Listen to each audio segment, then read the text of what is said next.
Hello, this is Lisa Mona. So this piece here, I did it a while ago, but I just went back and I just touched up some of the pieces because usually when I first do something, like I said before, I do it in a lighter, softer image, and then when I'm sure that that's what I want to do, I go back in and I darken things. So, first of all, this is colored pencil, acrylic paint, and okay. So when you look at the picture as a whole, you see the sun, you see two palm trees, and you see the ocean and the sand. The other thing I should say about this image is that it's all made from one continuous line. So many years ago, I took a course, and our teacher, we took like a little field trip, and we went to a local park, and she said our goal here was to pick 5 images and draw them, but you cannot take your pencil off of the paper.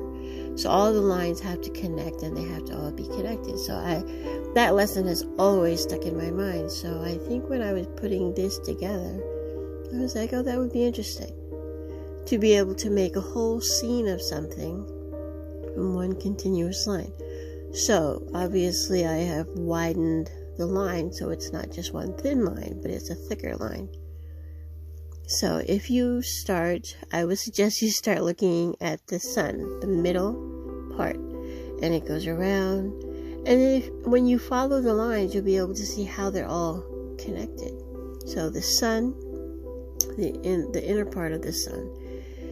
And then as it goes on, you see that they form the palm trees. And then the palm trees are, again, connected to the sun rays. And then as it goes around and it comes back, then you see that it goes into the ocean. Now, if you've ever seen the ocean in the tropics, it's many different blues. So this is why I have chosen to have different color blues going across here. But yes, again, this is one continuous line. I took the opportunity to not just have a regular palm tree, but have the image. I guess almost in a way too, it's almost abstract, even though you can tell what it is. But I wanted the leaves of the palm tree to represent the leaves swaying in the wind. I also wanted to be able to pick up the different colors of the palm tree. So it's a simple piece, but yet it's not too exacting, but yet. So yes, this piece is a tropical island. I call it Island Dreams. And just for fun, if you want to follow the lines, you will see that it will definitely make up the whole picture. I do stuff like this to challenge myself, because sometimes I just don't want to do the regular, ordinary thing. So I challenge myself. Sometimes I do doodles. Like I'll doodle something, a bunch of lines. And then what I'll do is I'll look at it and I'll be like, what is that? And I remember I've been doing this since I was younger, because I always wanted to work on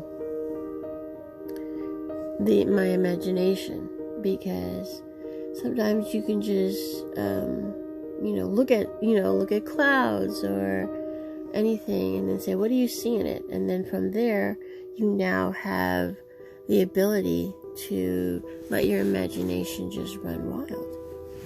So I think stuff like this and artwork that comes out like this is just me again trying to challenge myself and say, what can you do that's going to be slightly different than what people are used to seeing.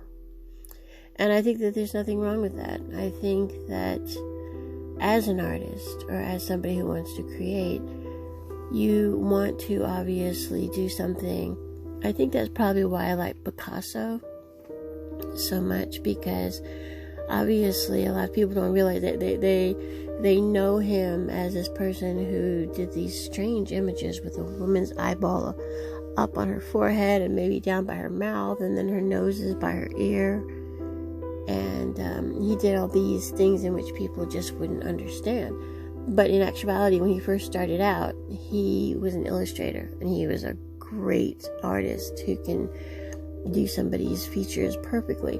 But then he decided to be more creative with it. So I love Picasso, and I love to challenge myself. So challenge yourself. Okay, goodbye for now.